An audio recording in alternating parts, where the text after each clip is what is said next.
Y el título de este mensaje es ¿cómo ayudar a los hermanos débiles? ¿Cómo ayudar a los hermanos débiles o hermanos inmaduros? Ya que va a ir de la mano nuestra clase dominical con lo que vamos a leer en este momento. Primera Tesalonicenses nos habla de ciertos hermanos que necesitan ayuda. Hay cristianos dentro de la iglesia que necesitan ser ayudados. Algunos son recién salvos, son bebés en Cristo. Otros son cristianos de tiempo, pero son carnales.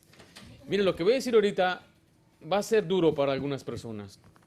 Y va a ser difícil porque ya percibí un poco, he percibido que mensajes como estos son necesarios, pero hay algunas cosas que tenemos que cambiar. Las personas tenemos que aprender a mejorar. Esta carta es para los hermanos, como dice ahí en versículo 14. También nos rogamos hermanos. O sea, se dirige a una congregación, la iglesia local. Y los hermanos tenemos responsabilidad para con los miembros de la congregación. La iglesia se edifica por medio del liderazgo y de los santos, como leímos ya en Efesios 4, de 2 al 13. Y Dios nos ha dado dones para edificar el cuerpo. Y cada uno de nosotros somos miembros los unos a los otros que nos ayudamos mutuamente. Lo que hablamos en la clase es comunicar. Ahora hay cristianos dentro de la iglesia que necesitan que les ayudemos. Ya mencioné quizás a los recién salvos, pero también hay algunos hermanitos que no son recién salvos, pero necesitan aún ser ayudados. Vamos a leer el versículo 14. Ven a Corintios 5, 14. Estamos ahí.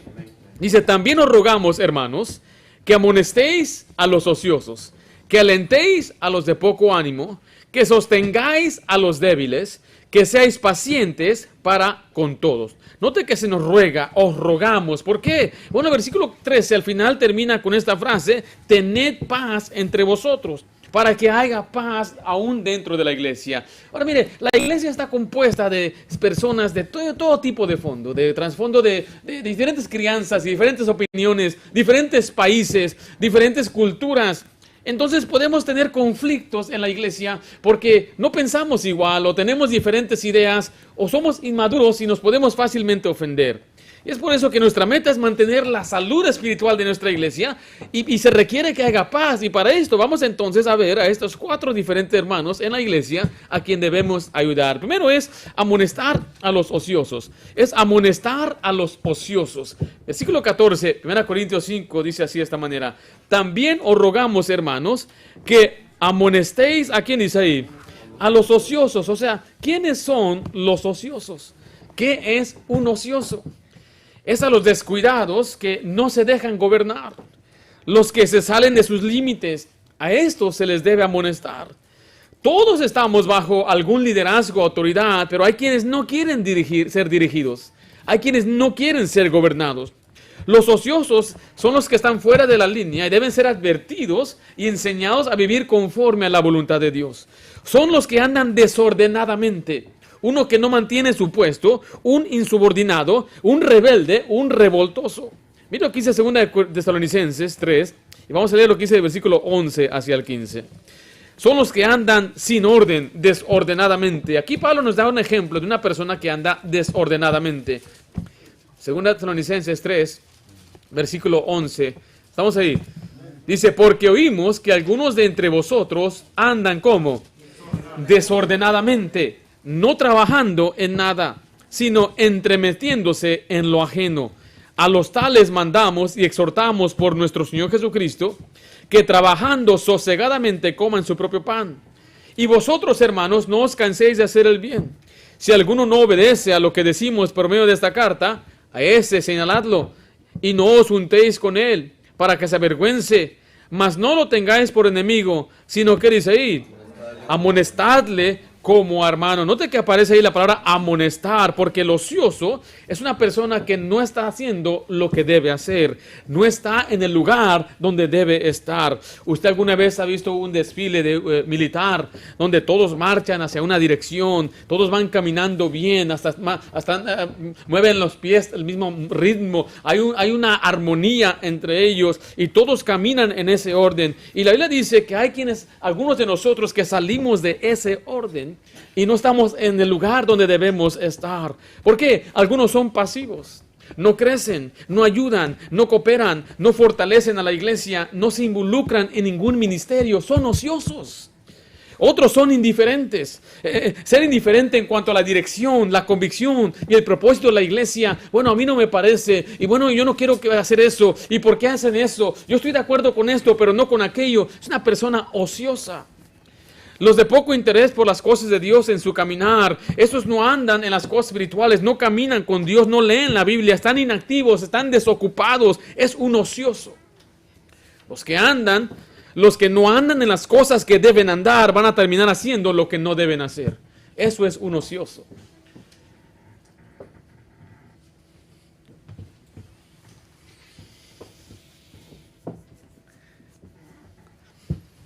Los que no tienen interés por la predicación, los que no tienen interés por servir a Dios, ese es un ocioso. A estos se les debe amonestar. Dice 1 Tesalonicenses 5:14, regresemos allá.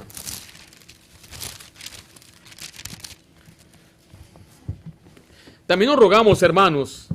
¿Qué dice ahí? Una vez más, ¿qué dice, hermanos? ¿Qué? Amonestéis a los ociosos. Ahora, ¿qué significa amonestar? Lo que no es criticar, no es maltratar y no es humillar. Y no se hace por aspereza y no se hace en lugar público para avergonzarlo. Se amonesta de una forma personal, se amonesta de manera privada. Lo que es reñir, reprender a una persona por algo que ha hecho y se opone y le reconviene y le regaña. Es dirigir un aviso, es dar una advertencia a una persona antes de que tome una medida represiva o negativa contra ella. Es advertir y prevenir, es poner sentido en la mente. Los desordenados tienen la tendencia de caer en pecado. Mira, el desordenado no lee la Biblia y quizás en las noches está mirando cosas que no debe mirar. Quizás está teniendo amistades que no debe tener. El desordenado, como no está activo en la iglesia, está activo afuera de la iglesia. Está activo haciendo cosas que no debe hacer. En vez de pasar tiempo en las cosas espirituales, aún con su propia familia, porque dicen que pasan tiempo en su casa, pero pueden estar independientes de pasar tiempo con la familia. Son ociosos, ellos necesitan ser reprendidos. ¿Por qué? Porque van a caer en pecado. O sea, si no se les reprende y se les enseña, hermano, ya póngase a hacer algo, va a seguir haciendo lo que no debe estar haciendo. Si no le digo a usted, sea fiel a la casa de Dios, va a estar siendo fiel a otras cosas. Y es tiempo que los ociosos dejen de poner su trabajo antes que las cosas de Dios. Pongamos las cosas de Dios en primer lugar, porque un ocioso no tiene entonces el propósito de ocuparse en las cosas de Dios. Repito, los que no andan en lo que deben andar van a terminar haciendo lo que no deben hacer. David es un ejemplo de un ocioso. Él era un hombre guerrero, pero el día que no fue a la batalla, el día que no fue a la guerra, fue un hombre ocioso.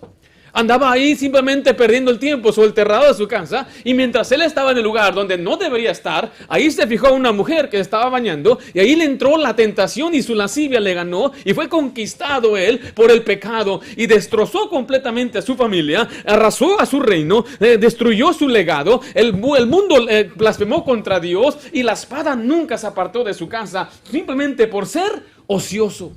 Por no estar haciendo lo que debe hacer. Le digo, mi querido hermano, ya no sea ocioso. Póngase a hacer lo que debe hacer. Todas las mañanas, no sea ocioso. No se levante todo tarde y corriendo al trabajo. Y llega a su trabajo y hace lo que tiene que hacer. Regresa a su casa, pero no tiene ni un propósito de leer la Biblia, de caminar con Dios, de orar, de andar en el Espíritu. Usted va a caer en el pecado. Gálatas 5:16 dice de esta manera.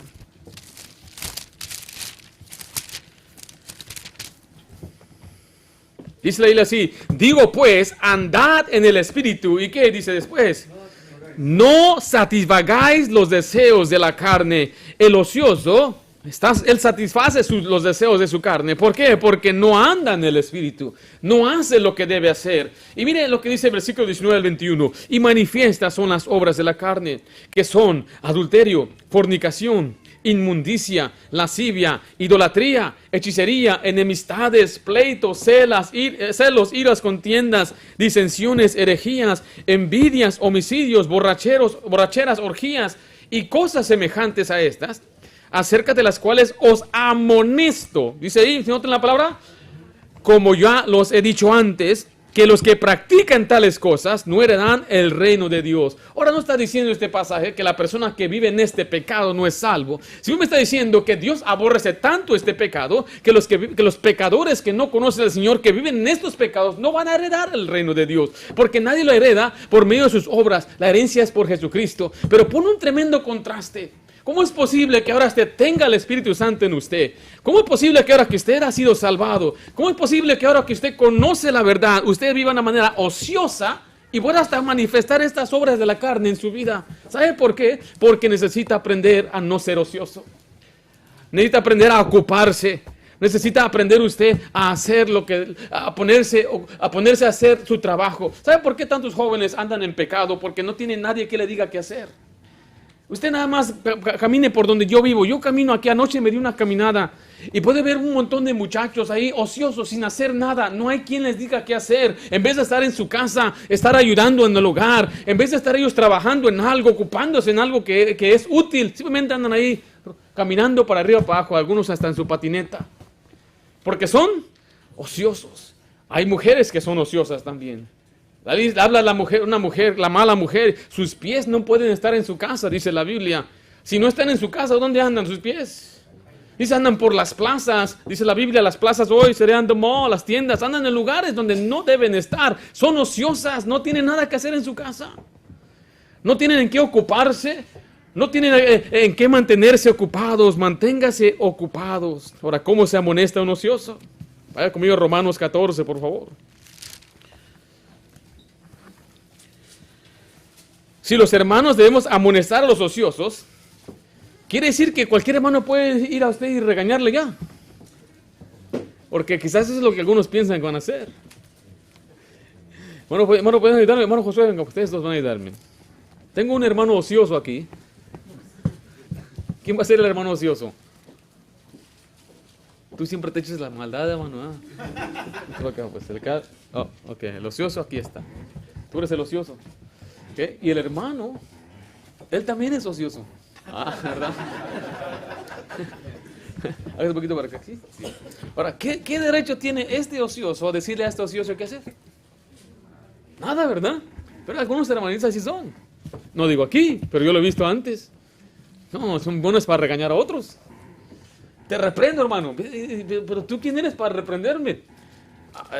Entonces, ¿cómo es que vamos a poder nosotros amonestarnos unos a otros? Bueno, la Biblia nos enseña quién puede reprender.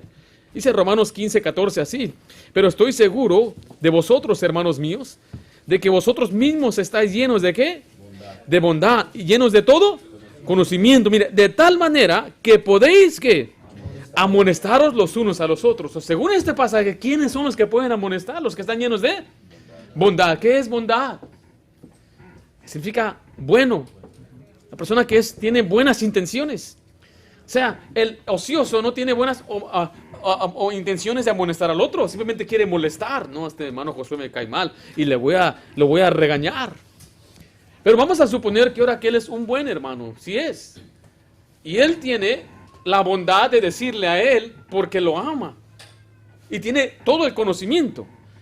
Conocimiento de la palabra de Dios, quizás de la situación que él se encuentra. Él tiene la autoridad para poder decirle al ocioso qué hacer. O sea, no cualquiera entonces puede ir a reprender.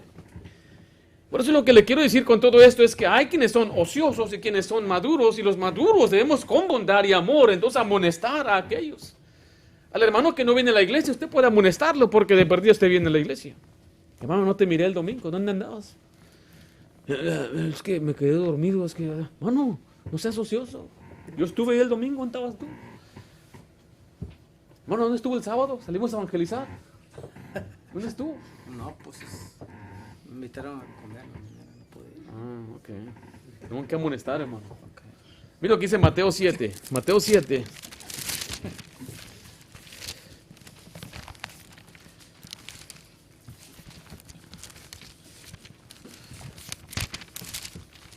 ¿A quién le gusta que la amonesten?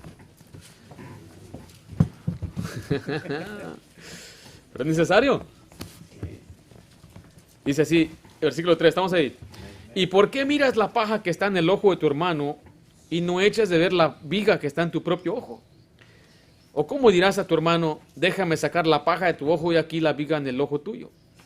Hipócrita. Duro esa palabra. Tiene que decirlo así, hipócrita. Saca primero la viga de tu propio ojo y entonces verás bien para sacar la paja del ojo de tu hermano. Entonces, ¿qué es el problema? El problema es que solamente los que tienen la autoridad de poder amonestar a otros son los espirituales. Por eso considere usted, ¿está usted en la posición de amonestar o necesita ser amonestado usted? ¿Es ocioso usted? ¿Es una persona ociosa? ¿Le gusta perder el tiempo? Acompáñame a Hechos capítulo 20, versículo 31. Recuerde que nuestra actitud de amonestar debe ser una correcta. Y quiero decirle a usted que si yo le amonesto a usted con la predicación es porque yo le amo a usted. Y es porque a mí me interesa su vida, me interesa su matrimonio, me interesan sus hijos. No es nada más por, ahí está este hermano que me cae mal. Mira, ni uno de ustedes a usted me cae mal, ni uno. Y no ha habido ni un miembro de nuestra iglesia que han estado y se han ido que me caen mal. Y los que se fueron también y los que se fueron hablando tampoco me caen mal.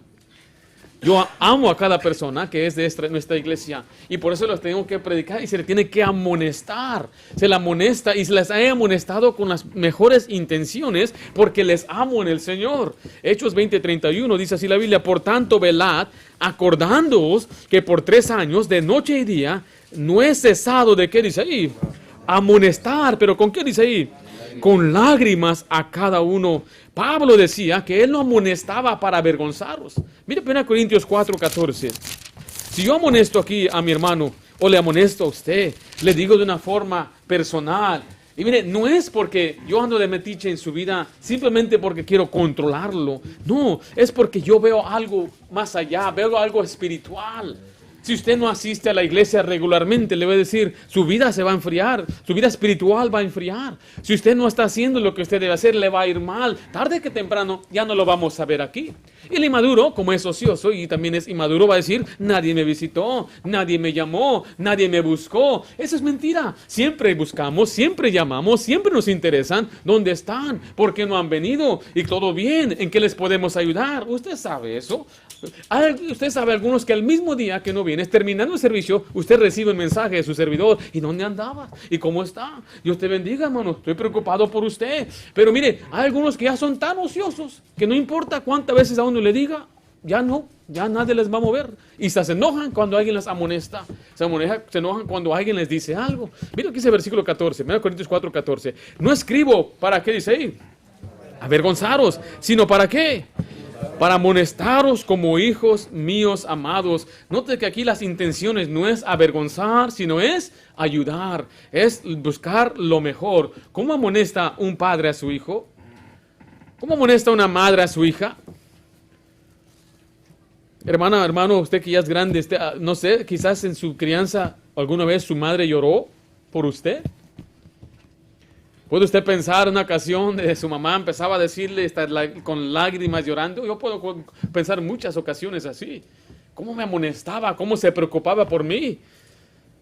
Y así es la manera que Pablo dice, yo no lo hago para avergonzarte, yo quiero lo mejor de ti. 1 Corintios 10:11 nos dice cómo se amonesta con la palabra de Dios. Versículo 11, estamos ahí. Y estas cosas les aconteció como ejemplo. Está hablando del Antiguo Testamento. Pablo dice, yo voy a usar el Antiguo Testamento. Y están escritas, ¿para qué? Para amonestarnos a nosotros, a quienes han alcanzado los fines de los siglos. Pablo dice, yo estoy usando ejemplos del Antiguo Testamento para amonestarlos. Entonces nosotros tomamos este principio. La Biblia se nos dio con todos los ejemplos y principios para que la usemos de una forma positiva para amonestar a los hermanos, para amonestar a quienes necesitan nuestra ayuda. Efesios 6:4, aquí padre es un ejemplo para usted, porque muchos padres a veces me mandan mensajes, emails, comentarios, que no están ellos capacitados, que no estudiaron, que no tienen ellos conocimiento para criar a sus hijos. Digo, ¿cómo no va a tener usted el conocimiento si Dios le dio a usted todo lo que usted necesita para criar a sus hijos? Efesios 6:4, estamos ahí. Y vosotros, padres, no provoquéis a ira a vuestros hijos, sino, ¿qué dice ahí? Criadlos en la disciplina y la amonestación del Señor. El padre tiene el derecho de amonestar a su hijo. Si el padre viene y su hijo anda mal, él tiene el derecho de amonestarle y el hijo no debe enojarse, no debe enfurecerse y decir, ¿y quién eres tú para decirme qué hacer? Es tu padre. Pero es que mi mamá, ella, no importa quién es tu madre, qué ha hecho tu madre, cómo es tu madre, ella tiene todo derecho a amonestarte. Y tu derecho es solamente obedecer. No tengo derechos, sí, tienes derecho a obedecer, es todo. Como hijos te damos todo, te damos de comer, un lugar donde vivir, no te cobramos, te compramos todos tus juguetes, te damos la comida, te la ponemos en la mesa, se te prepara, se te da tu comida, tu ropa, se te da un lugar donde vivir, no pagas ni un solo centavito de renta. ¿No crees que sería bueno nada más obedecer a aquellos que te han dado todo gratis? Pregúntale a los muchachos que en cuanto salen de su casa, qué caro les sale. ¿Verdad que no es barato? No, pa, no. ¿Cuánto es la renta ahorita, mano? Una recámara, ¿cuánto es? 15. ¿1,500? 1,500, hijo. Desobediente. No pagas ni un centavo. 1,500 y agua, porque él tiene una recámara. Yo te voy a los dos, él tiene 3. Te vamos, ¿eh?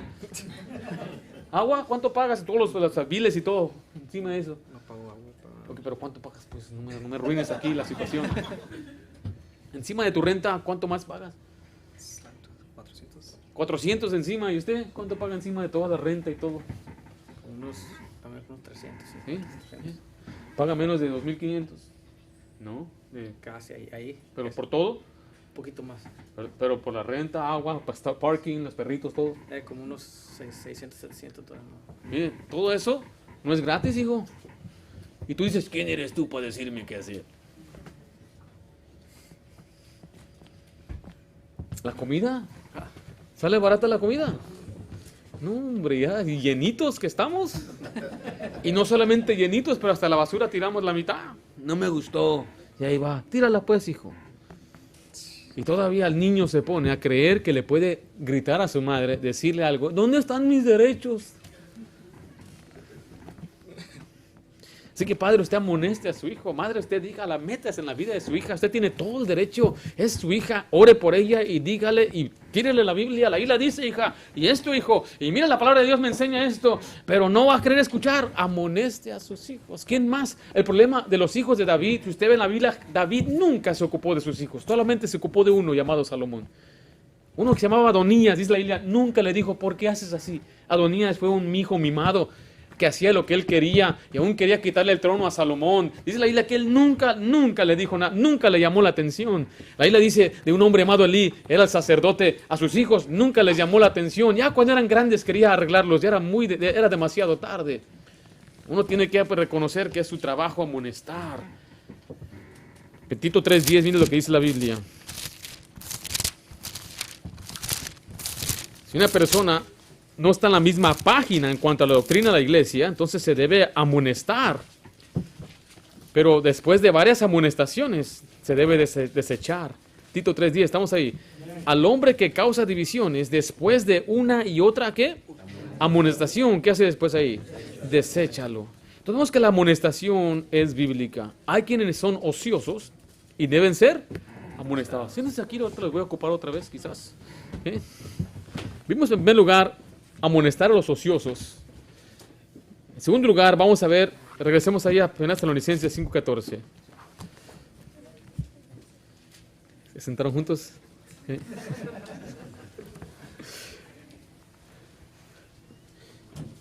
Primera Tesalonicenses 5:14, estamos ahí. En segundo lugar, vamos a alentar a los de poco ánimo. También os rogamos, hermanos, que amonestéis a los ociosos, que alentéis a los de poco ánimo. Primero vamos a algunos que necesitan ser amonestados, regañados, pero hay unos que tienen poco ánimo. Todas las iglesias tienen este tipo de personas, los de poco ánimo. ¿Qué son los de poco ánimo? Son los desanimados, los desalentados, los abatidos, los caídos. Los de poco ánimo son los que viven con temor y con dudas, y por eso deben ser alentados y se les debe infundir de nuevo. Estos creen que llevan el peso del mundo encima. Hoy están pensando en Ucrania y piensan que no pueden hacer nada y están desanimados. La palabra usamos, se preocupan mucho, son preocupones, son afligidos por lo que puede suceder. Son llenos de ansiedad y preocupación. Son los que siempre se están quejando. Los que siempre necesitan desahogarse. Tengo que hablar con alguien para desahogarme. Mire, hay muchos en las iglesias así. Es algo común, no es el único usted. Pero usted sabe que si una vez usted vino a hablarme a mí para desahogarse, yo no lo maltraté y no lo humillé. Porque hay una forma bíblica de ayudar a los de poco ánimo. Y le digo esto porque yo era uno de poco ánimo. Una persona que siempre andaba ahí, ¿qué va a pasar? Y ahora estaba todo desanimado y todo desguanzado, ¿verdad? Todo ahí. ¿Y qué tienes? ¿Ah? No, nada, todo bien aquí. Y siempre uno estaba así hasta que uno aprende a tener victoria sobre esto, entonces podemos ayudar a los demás. ¿Qué se debe hacer con los de poco ánimo, según este pasaje? ¿Se debe qué? Alentar. Alentar significa dar ánimos a una persona. Es animar, dar confianza, ánimo, fuerza moral. Es consolar, es ayudar o aliviar una pena o aflicción. Es levantar a alguien para decirle que siga adelante. Ahora sí, hermano, venga para acá, este hermano Oscar. Solo. Ahí viene el hermano desanimado. ¿Cómo sabe que así lo hacen? No, pues así se pone uno. Así. Hermano, ¿qué tiene, hermano? No, nada, nomás ahí. ¿Todo bien, hermano? Más o menos. Ok. Bueno, ahí te miro. Así se debe hacer. Mire, 1 Tesalonicenses 5:11. Vamos ahí. Por lo cual, ¿qué dice ahí? Animaos unos a otros y edificaos unos a otros, así como las 6. Hermano, ¿cómo está? Ánimo, hermano. No, levántese, hermano. Todo bien. Dios es bueno, hermano. Bendecido. ¿Bendecido? Ahora sí ya. Ahora sí ya. Sí. Mire, eso es lo que usted no debe decirle. Venga desanimado. Ya, hombre, ya no. Ya no andes desanimado, hombre. ¿Qué no eres cristiano? Ajá. ¿Qué no hay Dios en Israel? No, pues, O sea, hay personas que quieren animar a los demás de esa forma. ¿Qué no vive Cristo en ti? Un cristiano verdadero nunca se desanima. Eso no es verdad. Dile el apóstol Pablo en Filipenses capítulo 3 de la Biblia que él estaba muy desanimado cuando escuchó de la enfermedad de su consiervo Epafras. Dile a los personajes en la Biblia, dile a Jesús en el monte Getsemaní. El desánimo viene a todos los creyentes. Dile a David, cuando él llegó y se notó que habían saqueado su casa, la quemaron, se llevaron a su familia. Oh, él estaba muy angustiado. Lea los salmos, cómo David se encontraba en tanta aflicción y desánimo. Y él le pedía al Señor que le fortaleciera. Ahora yo sé que hay algunos que nunca se desaniman, ustedes de otro mundo. Pero hay uno que otro por ahí que nunca se desanima, nunca. Mire, y no porque ustedes nunca se desanimen, no quiere decir que los demás no se desaniman. Le quiero decir la verdad, no lo desprecio a usted, es más, yo lo admiro a usted, porque algo en usted no le ayuda a desanimarse. No sé si es una bendición o es una falla. Pero hay quienes nunca lo están desanimados, y eso es que usted es bendito entre todos los. Mi papá es así, él nunca se desanima. ¿Qué pasa? Se está quemando la casa, dice, pues ni modo. Yo digo, ¿cómo que? ¿Y cómo le vamos a hacer? Y él se va a dormir. Hay deuda y todo, y ya está roncando, muy feliz. Digo, ese no es normal. No sé si han llegado ya a una madurez allá muy arriba, pero yo no soy así. Yo no soy así. Y lo último que yo quisiera que alguien me dijera a mí es, ¿qué, no eres cristiano? Mi abuela falleció en el 2006.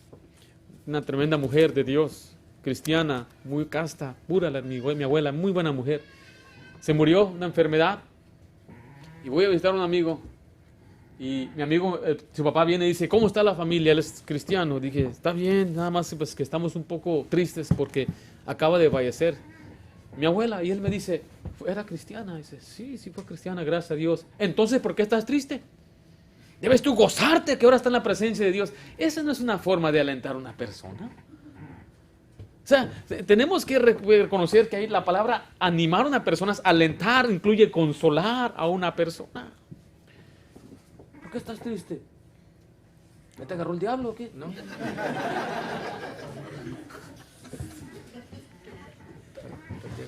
Perdió mi equipo. ¿Perdió tu equipo de fútbol? Sí. Las Chivas. No. ¿Qué pasó? La Chiva.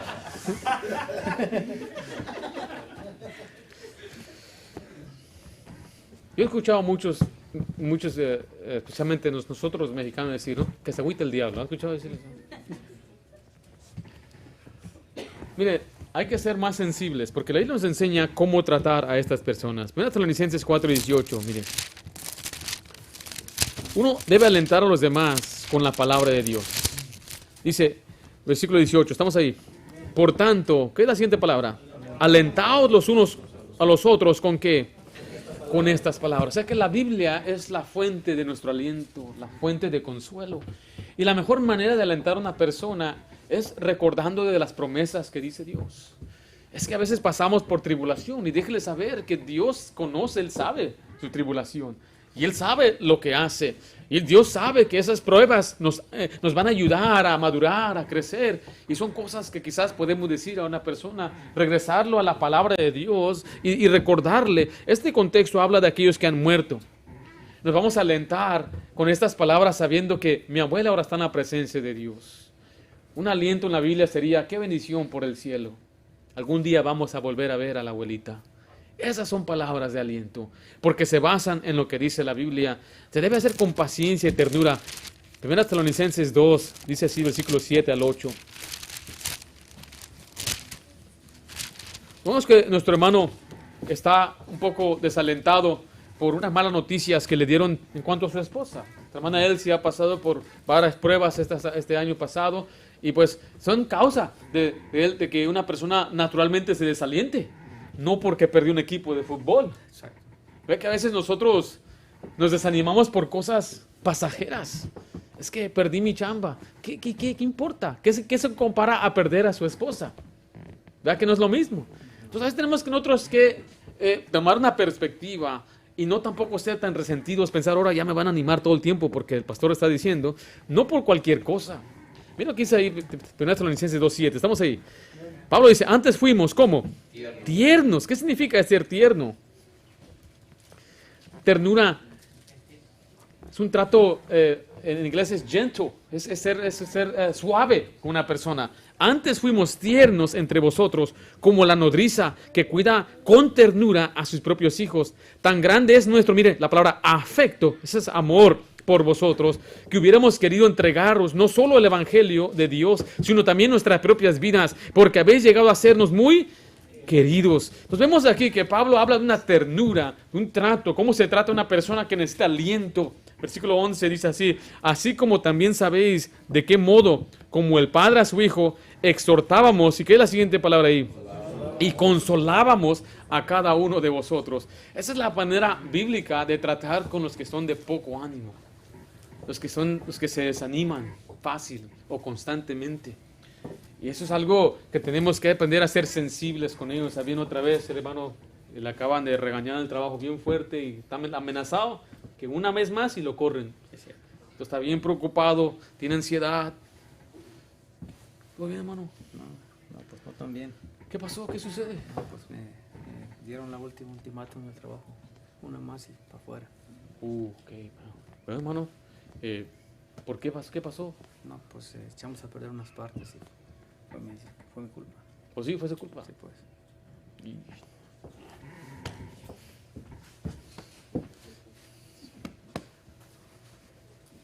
Es lo que yo haría más, ¿sí? ¿Qué le puedo decir? No le puedo decir nada más, decir, no, hermano, hay que orar al Señor que que cambie la cosa. Véngase para acá, ¿qué se me va? No, pues. Ya nos ponemos a orar, Señor, ayuda al hermano Oscar, cambia la situación en su trabajo, ponlo en gracia, él pueda confiar, Señor. Y si el Señor, si lo corres, que él sabe que tiene mejor trabajo. Amén. ¿Sí o no? Amén. A lo mejor el Señor tiene algo mejor por ti. Claro. Ni te pagan bien. Pues sí. Ahí está. Ya está contento otra vez, ¿sí? Sí, pues. Pero otra vez viene, mira la manera equivocada. Ya me contó otra vez. No, man, que te corran, hermano. Sácate de aquí, hermano, sácate de aquí. Esa es la manera correcta. Ahora estoy usando un poco de humor porque debemos comprender que estas cosas son serias, yo sé. Pero a veces por cosas tan pequeñas, y si vemos cómo tratamos a la gente, a veces vemos que no estamos bien. La manera en cómo debemos tratar a los demás, cómo tratamos a nuestros hijos también. Mira, es que para nuestros hijos cosas sencillas son el mundo. Un día, quizás mi hija, una de mis hijas, una de sus hijas va a decir, me quebró el corazón un muchacho. No sé, ¿cómo va a reaccionar usted a eso? Hay muchos allá, hija, déjalo. No te conviene. Eso no es tratarlo de las cosas así. A veces viene una niña que me gritaron o otra niña me maltrató o lo que sea. Y pues, véngase mi niña, ya la abrazo, la consuelo. Ya después de que ya lloró, mira, tú no te preocupes por ellas. Ellas no saben.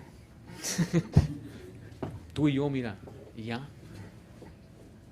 Saque de aquí, chillón. Chillón, hágase hombre. ¿Es machito o es chillón? Soy machito chillón. ¿Qué no tienes pantalones? Pues ni modo que me los quite para llorar. Los tenemos que aprender a ser sensibles.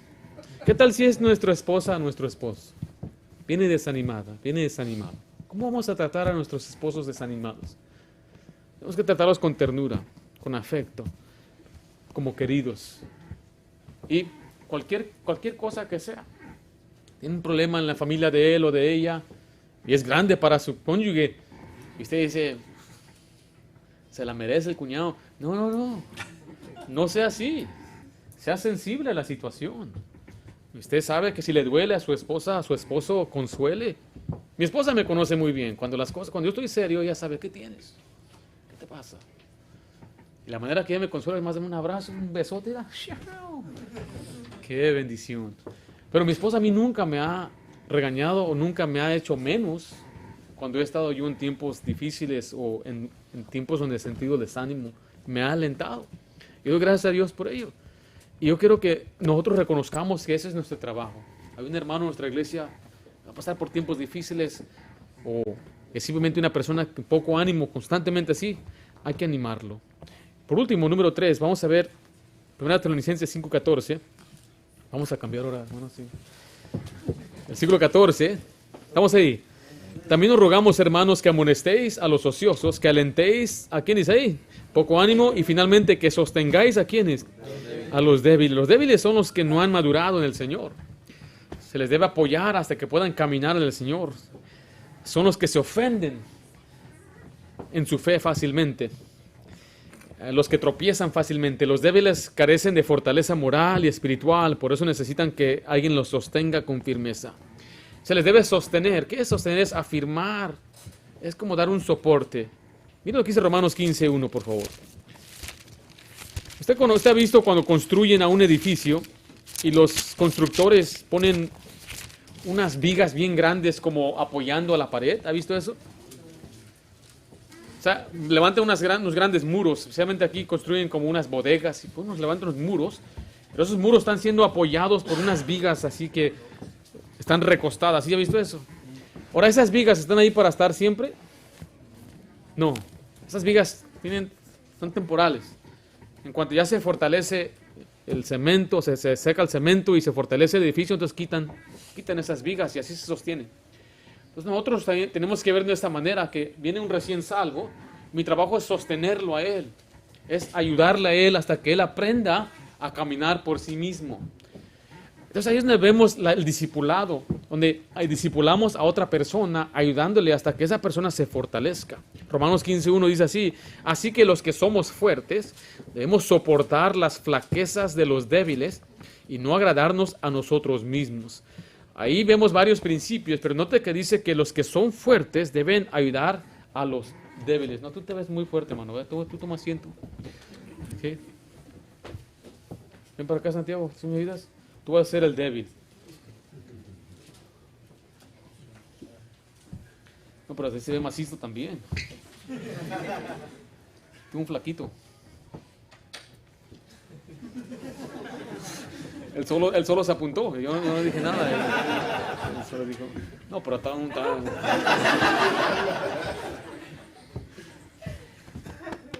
¿Cuánto pesas, hermano? 150. 150, igual que yo. ¿Sí? Puro hueso nomás. Let me see your arms. Mira. No, tú no estás débil, hermano. Tú estás... Toma asiento, mejor hermano. Vas con una débil. Ven para acá, hija, tú vas a ser mi débil. Here's my baby girl, ¿ok? Ella es una débil. No tiene nada de músculos, hermano. ¿Ok? Entonces, ella como es niña necesita ser sostenida. Sostenida significa que se pueda afirmar, pero también significa que uno como que sobrellevar lo que dice la Biblia. En Romanos 14:1, mire lo que dice la Biblia. ¿Qué debemos hacer con los débiles? Recibir al débil en la fe, pero no para contender sobre qué cosa. Opiniones, sino que uno debe recibir al débil en la fe. El capítulo 14 habla de aquellas personas que tienen opiniones, como que no debes comer carne. En Romanos 14 dice que el que no come carne es el débil. No lo digo yo, lo dice la Biblia. Porque Dios dice que todo lo que se mueve es para nuestro mantenimiento si se pide o se recibe con acción de gracias. Ahora, cualquier persona puede tener sus opiniones. No es nada malo que comas carne o no comas carne, pero los que hacen grandes cosas de esos asuntos son los débiles, dice la Biblia. Los que hacen algo, una opinión y la quieren convertir en un mandamiento, son los débiles. Significa que no están ellos afirmados en las Escrituras, tienen todavía sus ideas, tienen todavía su forma de pensar, que no es una forma bíblica. ¿Qué tenemos que hacer con ellos? Recibirlos, tenemos que soportarlos y tenemos que ayudarles a crecer hasta que ellos puedan ya sostenerse bien y estar firmes. Según Tesalonicenses 2:15, mire lo que dice la Biblia. ¿Cómo se afirma una persona? Bueno, se afirma con la palabra de Dios. Según Tesalonicenses 2:15, estamos ahí. Así que, hermanos, estad firmes y retened la doctrina que habéis aprendido, sea por palabra, por carta nuestra. Entonces Pablo dice que la manera de afirmar a una persona es por lo que dice la palabra de Dios. Entonces, mire, yo voy a sostenerlo, significa voy a sobrellevar su carga, voy a estar con él, ella, voy a orar, voy a apoyarle, voy a animarle, voy a alentarle. O sea que esta persona que es la persona débil quizás puede también llevar otras debilidades, como ya vimos hace momentos. Y ese es el trabajo muy sencillo del débil. Pero regresa ahí a 1 Tesalonicenses 5:14.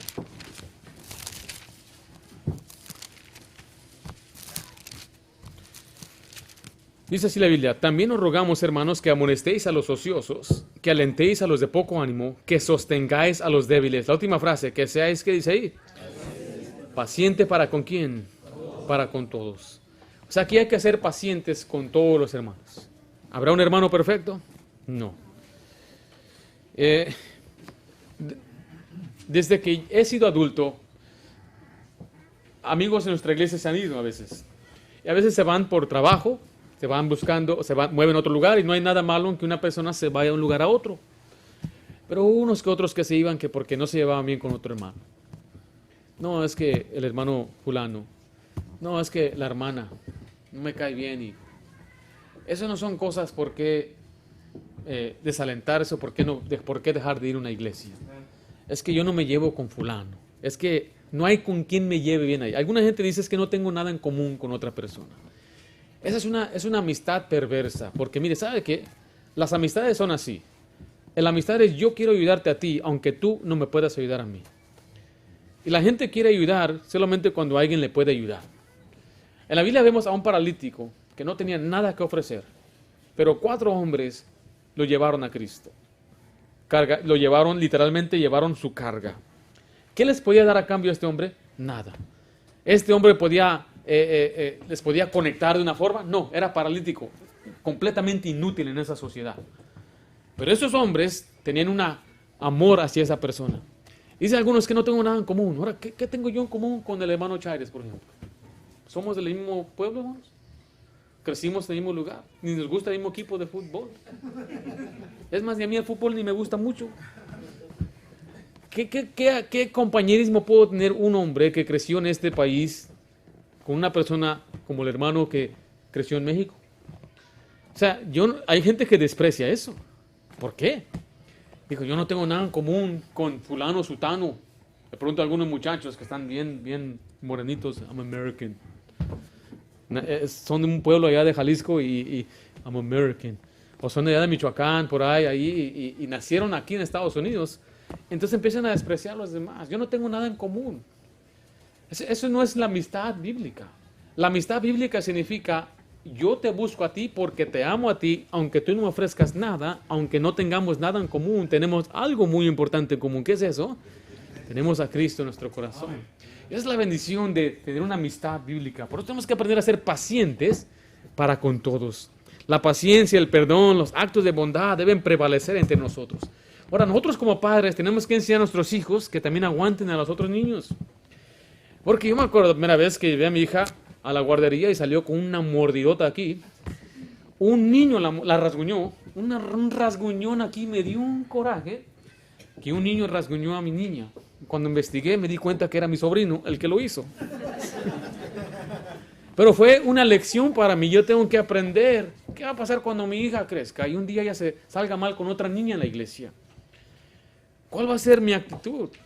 Entonces yo tengo que enseñar a mi familia, a mis hijos. Nosotros no podemos controlar lo que otro niño hace o lo que otro niño dice. Tenemos que amarlos a todos. Tenemos que ser pacientes con todos. Porque hay unos que, tu hijo me pegó a mi hijo y se enojan y ya se quieren ir porque le pegaron. Mire, si le pegan a su hijo, ni modo. No diga a su hijo, defiéndete, hijo. No.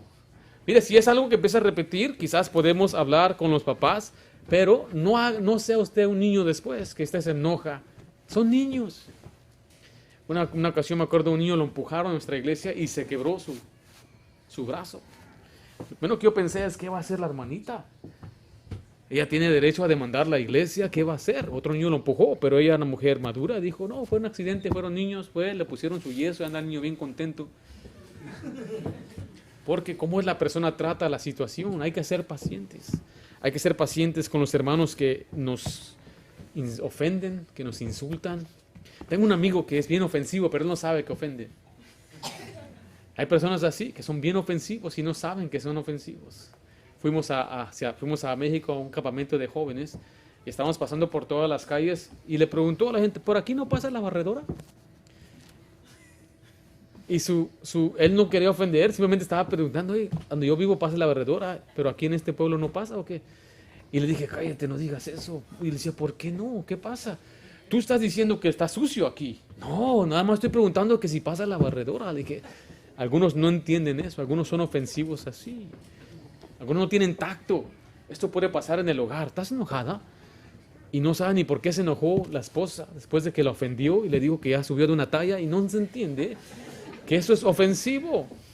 Tenemos que ser pacientes. Sea paciente con su esposo, sea paciente con los hermanos en la iglesia, la paciencia. Sea paciente con su pastor cuando dice cosas que no debe decir. Aguante a su pastor. Mire, estar aquí, aunque mire, yo preparo un mensaje como usted no se imagina, bien organizado, pero de todos modos a veces decimos cosas que no debemos decir. A veces digo una palabra, esquivar, no sale bien. Sea paciente conmigo. Aún estoy aprendiendo a hablar español. Y yo, gracias a Dios que ustedes me han ayudado. Yo no me siento mal que alguien me diga, pero sea paciente conmigo. La persona que me ayudó más a mejorar mi español fue mi mamá. Yo decía, vamos al aparcamiento. ¿Qué es el aparcamiento? Los muchachos, pues el parking. Pero no, aquí en español se dice el estacionamiento. Y el inglés fue el lenguaje con el que uno creció estudiando. Yo estudié los adverbios, pronombres, todo en inglés. Entonces ahora una transición a español, el ministerio de español. He necesitado mucha ayuda.